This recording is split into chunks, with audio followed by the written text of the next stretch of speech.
Should I put mud flaps on my Toyota Tacoma 3rd Gen? Stay tuned.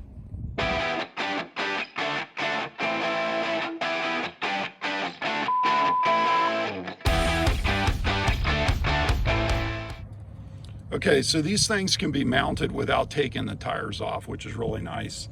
You do need a small angled wrench to get in here, socket, but they go into standard locations on the body panel.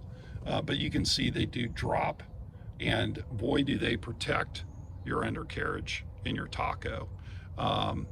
Particularly off-roading mud, dirt, rock, chips. I mean, it just saves your paint and everything about it. Let me show you the back. Again, here's the back mud flap. Again, really good protection, very deep protection for the paint and the back undercarriage. And again, even here on the back, you don't have to take the tire off to get it in. Really good access to all the bolts with the socket set. And again, the link to these are in the description below, along with all of my other Tacoma mods, including my rock sliders and everything else.